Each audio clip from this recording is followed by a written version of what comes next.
"You don't belong here," CEO told the single dad. Then her father walked in and bowed to him. She said it in front of 42 people. Catherine Beaumont leaned over the polished conference table, her diamond bracelet catching the boardroom light, and said it the way someone might tell a stray dog to leave a wedding. "I don't know who let you in, but you don't belong here. This meeting is for shareholders only. Please show yourself out before I call security." The Beaumont Group's quarterly leadership summit had been scheduled for 9 a.m. that Monday, in the 44th floor boardroom of the Beaumont Tower in Midtown Manhattan. Catherine Beaumont, 39, recently appointed CEO and eldest daughter of company founder Henry Beaumont, had spent the previous 48 hours preparing the most aggressive restructuring presentation of her short tenure. She wore a custom Chanel suit. Her assistant, Rowan Cole, 31, stood behind her with a tablet and the kind of thin smile that men in his position wore when they had bet on the right horse. 42 senior executives and major institutional investors sat at the long mahogany table or in the second ring of leather chairs along the wall, and every one of them was now staring at a man who had taken seat 13 on the east side of the table, a chair traditionally left empty as a courtesy, but in this case occupied by a stranger Catherine had never seen before. He was, by any visual measure, the wrong man for that room. He wore a navy suit that was clean and pressed, but visibly off the rack. His shoes were polished but worn at the heel. His dress shirt had been ironed by hand. He was perhaps 38 years old. He carried no briefcase, only a single leather folder. He had a small bandage on the back of his left hand and a child's hair clip. Bright pink, plastic, shaped like a strawberry, clipped absent-mindedly to his lapel, as though he had forgotten to remove it before entering the building. He did not look like a shareholder. He did not look like an executive. He looked, to Catherine Beaumont's trained eye, like a man who had wandered off the street. She had asked him, first, who he was. He had said, politely, "I'm here for the meeting. Your father invited me." She had asked him for credentials. He had said, "I don't have a badge, ma'am. I was told I wouldn't need one." She had laughed, a sharp, unkind sound that she would, much later, remember with a particular sting, and she had said the sentence that 30 seconds later would become the most consequential sentence she had ever spoken in that boardroom. "You don't belong here." The man, his name was David Nakamura, though Catherine did not know that yet, set his leather folder gently on the table and looked at her with a calm that did not match his clothes. He did not stand up. He did not leave. "I'd prefer to wait for your father, ma'am. He asked me to be here at 9. It's 8:57. My father is not running this meeting. I am. And I am telling you to leave." "With respect, Miss Beaumont, I'd like to wait." Catherine's face went a particular color. Rowan Cole, behind her, took 2 small steps forward, the way an assistant does when his boss is about to do something he wants to enable but not be photographed enabling. The 42 people in the room did not move. Marisol Vance, the company's chief financial officer, a woman of 61 who had worked under Henry Beaumont for 30 years, set down her pen very slowly and folded her hands. Her face had gone neutral in the practiced way of executives who had just realized they were watching something they were going to remember. Catherine turned to her assistant. "Rowan, call security. Have this gentleman escorted out. I will not have my first quarterly summit derailed by some kind of—" She gestured at the man's suit, his bandaged hand, the small pink hair clip on his lapel. Confused situation. Rowan reached for his phone. The conference room door opened. Henry Beaumont, 71, founder and chairman emeritus of the Beaumont Group, retired CEO, 4th-generation steel and shipping heir.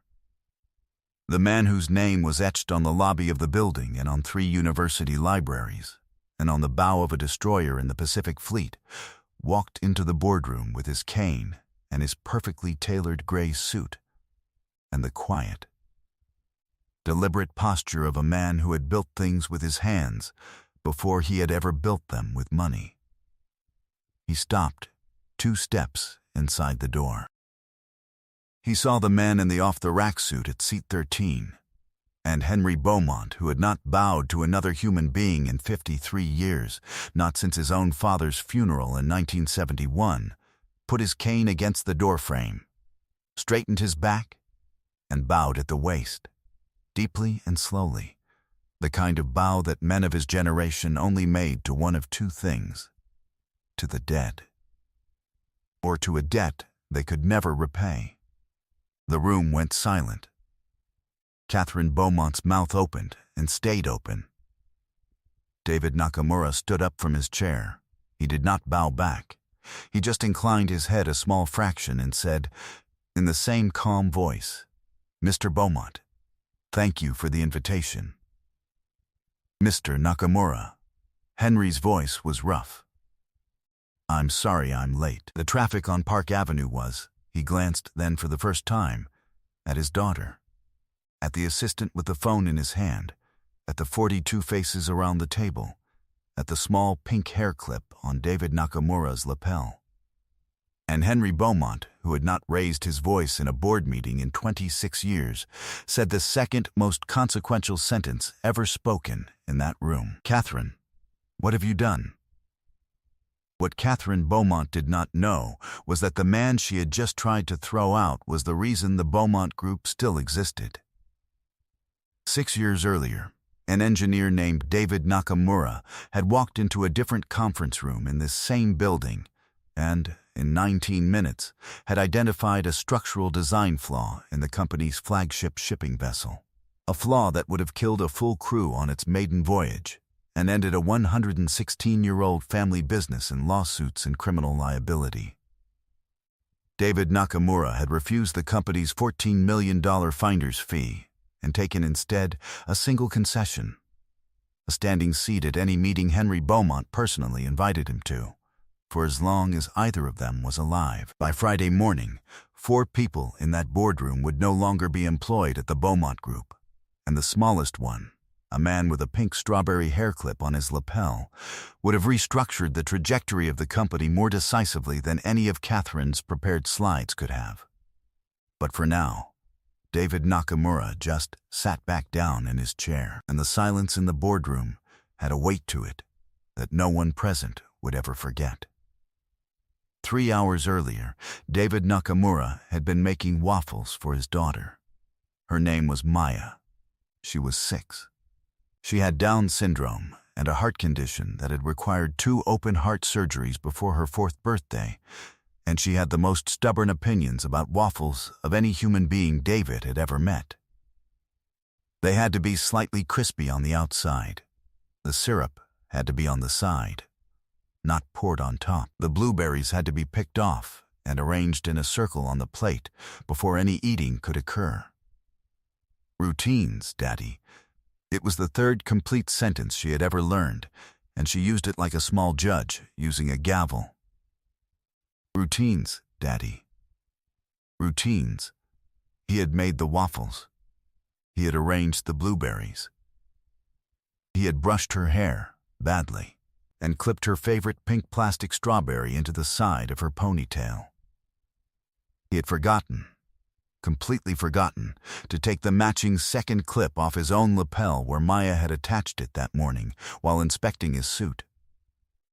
"Routines, Daddy. You wear one. I wear one." She had patted the clip onto his jacket with great seriousness. "Now we match." He had kissed her forehead and not noticed. He had dropped her at his sister Hannah's house and driven the old Honda Accord into Manhattan.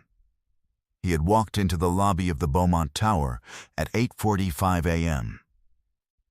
with the small pink strawberry still on his lapel, and not one person, not the security guard, not the receptionist, not the woman at the visitor desk, had pointed it out. Because of how he looked. Because of how he was dressed. Because of the unconscious calculus human beings perform when deciding which strangers are worth a kindness and which are not. The hair clip had been the only piece of color on him. He did not know it was still there. David Nakamura had been 32 years old when he saved the Beaumont Group. He had been, at the time, a senior structural engineer at a small consulting firm in Newark, New Jersey, a firm the Beaumont Group had retained for an outside review of their flagship vessel, the Maritime Sovereign, a 1,100-foot container ship scheduled to launch the following month with a $340 million construction price tag and a maiden voyage already booked across the North Atlantic. The review was meant to be a formality. David had spent 3 weeks studying the design documents. He had found nothing. He had been preparing his sign-off letter on a Thursday morning when something in a structural stress diagram had caught his eye, a calculation involving the longitudinal bulkhead near the engine room. The math had been done correctly, but it had used a ballast assumption from the previous generation of vessels before the company had adopted its new fuel-efficient hull profile. Under standard conditions, the difference was negligible. Under specific resonance conditions in following seas of 14 to 17 feet, conditions the Maritime Sovereign was statistically likely to encounter twice on any North Atlantic crossing, the bulkhead would experience cyclical stress loads 31% higher than design tolerance. The ship would not sink immediately. It would crack. The cargo holds would flood. The crew would have approximately 45 minutes to evacuate before the vessel went down. David had checked his math 4 times. Then he had driven from Newark to Manhattan that afternoon, walked into the Beaumont Tower without an appointment, and asked the receptionist to call Henry Beaumont's office and tell him that his outside engineer needed 19 minutes of his time, immediately, regarding the Maritime Sovereign sign-off. Henry Beaumont had taken the call. Henry Beaumont had, in those days, taken every call. David had been escorted upstairs. He had explained the flaw in 19 minutes, using a pen and a napkin and a small calculator. Henry Beaumont, who had built ships for 50 years, had stared at the napkin for a long minute. Then he had picked up his phone, called his chief engineering officer, and ordered the launch postponed indefinitely. The retrofit had taken 9 months. It had cost the company $47 million. It had saved the lives of the 23-person crew that had been scheduled to sail on the maiden voyage. When the work was complete, Henry Beaumont had personally driven to the small consulting firm in Newark and had offered David Nakamura a $14 million finder's fee, plus a senior position at the Beaumont Group with full equity. David had asked for time to think. He had come back the following Monday and declined both. He had explained, quietly, that his wife Reiko was pregnant with their first child, that the doctors had flagged a possible heart condition in the prenatal scans, and that whatever happened next in his life, he wanted to be able to look his child in the eye and say he had done the work because it was the work, not because of what it had paid. Henry Beaumont had asked him, instead, for one favor, that David accept a permanent open seat at any meeting Henry personally invited him to, for as long as either of them was alive. Not for me, Henry had said. For my company, so that the people who run it after me know that a man like you sat at our table once, and that we know it. David had agreed. Maya Nakamura had been born 5 months later. The heart condition had been worse than the doctors had predicted. She had spent the first 7 months of her life in a hospital. Reiko had developed postpartum complications that, 2 years later, had killed her. A pulmonary embolism, sudden, on a Sunday morning in their small house in Maplewood, New Jersey. He had been 34 years old. He had raised Maya alone for the 4 years since. He had used none of the money he had been offered.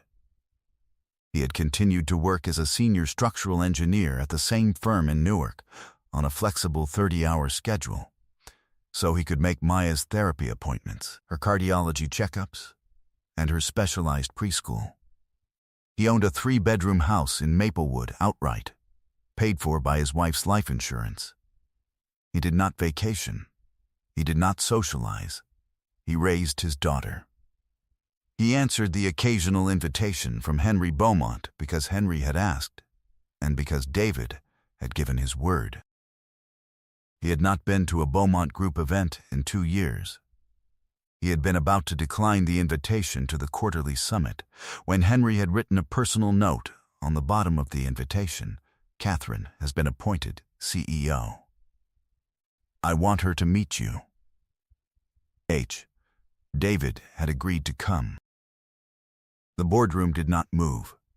Henry Beaumont walked the length of the long table in the absolute silence of 42 people who were trying not to breathe audibly. He took his seat at the head of the table, the seat Catherine had been sitting in moments before.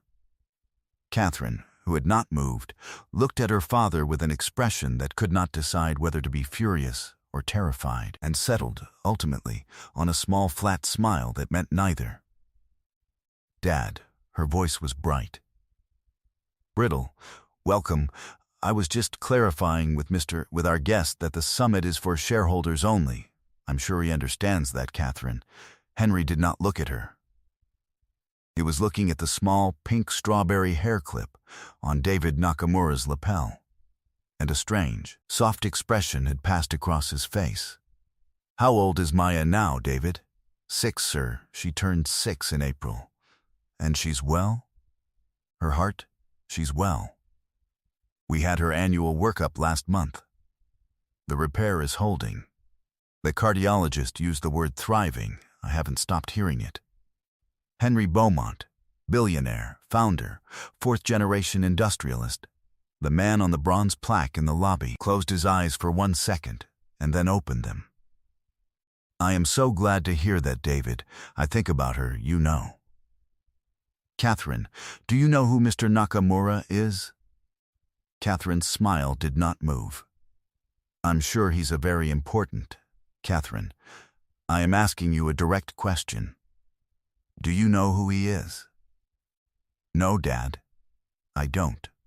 That is the answer I was afraid of. Henry turned his chair slowly to face his daughter properly. In a moment, I am going to explain to you, in front of the people you have been hired to lead, who Mr. Nakamura is. And then I am going to ask you a question, and your answer is going to determine the next 10 years of your life. The room was completely silent. Rowan Cole had put down his phone. Marisol Vance had not unclasped her hands. Henry told the story. He told it well. He had been telling it to himself for 6 years, in his quietest moments, and he told it now to the boardroom, the maritime sovereign, the napkin, the 19 minutes, the retrofit, the 23-person crew, the declined fee, the declined job, the reason for the declining.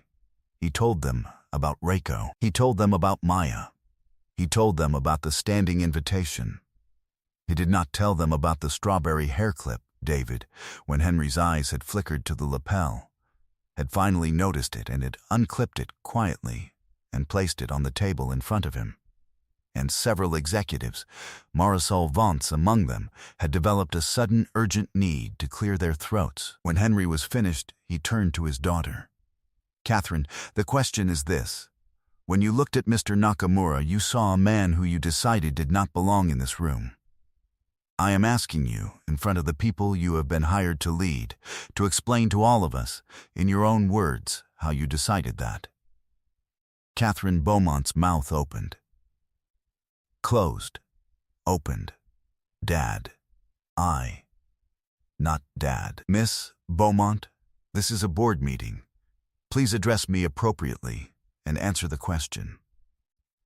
The silence held. Catherine looked helplessly at Rowan Cole. Rowan was studying his shoes with great concentration. Catherine looked at Marisol Vance. Marisol was, for the first time in the meeting, looking directly at her, with an expression that contained no kindness whatsoever. Catherine looked, finally, at David Nakamura, the man with the off-the-rack suit and the bandaged hand, and the small pink strawberry hair clip resting on the table in front of him. The man who had saved her family's company before she had ever sat in its corner office. The man she had, 3 minutes ago, called security on. She said. I made an assumption, based on his appearance. I am sorry. David Nakamura inclined his head slightly. Apology accepted, Miss Beaumont. That was all he said. Henry Beaumont, who had spent 50 years in boardrooms learning how to read silence, watched his daughter for a long moment. Miss Nakamura, he said finally, has accepted your apology. I have not. We will discuss your position in this company on Friday. For now, please leave the room. I will be running the rest of this summit personally. Catherine Beaumont walked out of her own boardroom at 9:18 a.m. on Monday morning. Rowan Cole followed her 2 steps behind. The 42 executives in the room watched her go in absolute silence, and as soon as the door closed, Henry Beaumont turned to the table and said, calmly, we will reconvene in 15 minutes. Marisol, would you and Mr. Nakamura join me in the small library, please? By Friday morning, 4 people no longer worked at the Beaumont Group. Rowan Cole was the first. He had been recorded by the boardroom's standard surveillance system, reaching for his phone to call security at the moment Catherine had given the order, and the recording had shown, to anyone who cared to watch it, that Rowan had been smiling the entire time.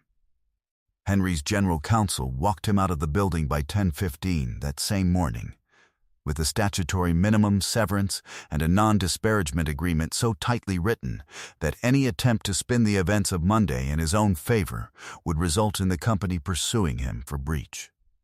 He signed it. He spent the next 3 months trying to find work at the 11 other companies in his network. None returned his calls. The story had traveled, the way these stories travel, through the closed circles of corporate Manhattan. By the time he found a new position at a third-tier firm in Stamford at 60% of his old salary, he had learned the most important lesson of his professional life, that the people who let you do cruel things on their behalf will never, in the end, protect you from the consequences of having done them.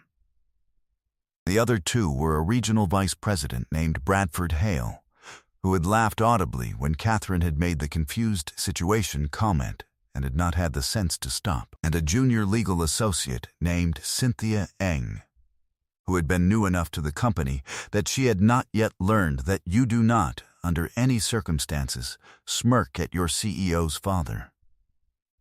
Catherine Beaumont was the 4th. Her father did not fire her. He did something quieter and, in the long run, more useful. He stripped her of her CEO title on Friday morning and announced, in a press release worded to suggest a planned leadership transition, that she would be taking a 1-year sabbatical from operational duties to pursue a hands-on executive education program. The program required Catherine to spend the year working a rotating set of mid-level positions at 3 Beaumont Group facilities, 6 months at the Newark shipyard, 3 months in customer service at the Houston logistics hub, and 3 months as a junior project manager in the corporate engineering office, reporting to Marisol Vance, who had been promoted to interim CEO and had accepted the role on the condition that Catherine's sabbatical be non-negotiable. Catherine took the offer. There had not really been another option. She wore a Beaumont Group uniform for the first time in her life on the 2nd Monday in November. She learned the names of the shift supervisors at the Newark shipyard. She learned that the welding floor foreman, a man named Tommy DeMarco, who had worked for her father for 34 years, had been quietly donating 10% of every paycheck for 2 decades to a pediatric cardiac research fund. She discovered, in Houston, that the customer service team had been operating with software that was 8 years out of date. A request for an upgrade had been denied at the executive level 4 times, once by her own signature on a memo she did not remember signing. She authorized the upgrade from the floor of the Houston facility on a Wednesday morning in March. And the customer service manager, a woman named Belinda Cruz with 31 years at the company, had simply stared at her for 10 seconds before saying thank you in a voice that meant a number of different things at the same time. By the time Catherine returned to the executive floor the following October, she was a different professional. She would not be a different person for several more years. That would take longer and would involve, among other things, the slow, careful repair of a relationship with her father that had been damaged in a way neither of them had expected. But the professional, at least, was different. She had stopped wearing Chanel to work. She had started wearing the same dark suit her father had worn for 40 years. She had stopped calling security on strangers. She did not see David Nakamura again for 14 months. The next time she saw him was at a small ceremony in the lobby of the Beaumont Tower on a Tuesday afternoon in March of the following year. Henry Beaumont, now 73 and slower than he had been a year earlier, had commissioned a small bronze plaque to be installed in the lobby next to the founder's portrait. It was inscribed in a font that matched the building's original 1908 lettering, in quiet acknowledgement of David S. Nakamura, who saved this company in March 2019 and who asked for nothing in return. The work was the work. The seat is his. There was no formal ceremony. Henry, David, Marisol Vance, Catherine, and Maya Nakamura, 7 years old now, in a pink dress, holding her father's hand and wearing 2 strawberry hair clips, one in her hair and one, carefully, on her father's lapel, stood in the lobby for 15 minutes while the plaque was unveiled. Maya read it slowly. She had been learning to read for 2 years. She got every word. "Daddy, you saved a company?" "A long time ago, Bug. Why didn't you tell me?" "Because the work was the work, Maya Bear, that's all." Catherine Beaumont stood 3 steps back. She had not been invited to speak. She had asked her father whether she might write a private letter to Mr. Nakamura, and he had said yes. She had given the letter to David that morning. He had read it once, folded it carefully, placed it in the inside pocket of his off-the-rack suit. He had not looked at her with anger. He had not, also, looked at her with forgiveness. He had looked at her the way one looks at weather, with neutral attention, awaiting evidence. After the ceremony, Maya walked over to Catherine. Her father had told her that the tall lady in the blue dress had once been confused about her daddy, and that she had apologized, and that confusion happened to everyone sometimes. Maya was, at 7, the most generous human being in the lobby that afternoon, and she had decided that the tall lady was probably nice now, and might benefit from a strawberry hair clip. She unclipped the second strawberry from her own hair. She held it up. "For you," she said. Catherine knelt down so her face was level with Maya's. "Are you sure? You don't have one. Now, you have one." Catherine took the hair clip. She clipped it carefully to the lapel of her dark gray suit jacket, exactly where her father had bowed at a stranger in a navy off-the-rack suit 14 months earlier. She straightened up and looked at Maya Nakamura and said, quietly, "Thank you. I will wear this all day." Maya nodded, satisfied. She took her father's hand. The Nakamuras walked out of the Beaumont Tower into the afternoon sun. Henry watched them go. Then he turned to his daughter and put one hand on her shoulder for the first time in 14 months. "It's a long road back, Catherine. I know, Dad. You will walk it." He looked at the small pink plastic strawberry on her lapel. He smiled, just a little. "Keep that on. For the rest of the day, as a reminder." She did. She kept it on, in fact, for the rest of the week, clipped to a series of dark suit jackets, where every employee of the Beaumont Group who passed her in the hallways saw it and understood, without anyone having to say a word, that the woman who had once told a stranger he did not belong was now wearing the badge of the only stranger who had ever truly belonged. She was, finally, learning what her father had been trying to teach her all along, that respect is not a thing you demand from a chair. It is a thing you earn from a floor. Outside the building, a man in an off-the-rack navy suit walked his daughter to a 2015 Honda Accord parked 2 blocks away. He buckled her into her booster seat. She asked him if they could get waffles for dinner. He said yes. They drove home to a small house in Maplewood, New Jersey, where the work was the work, and where it always had been.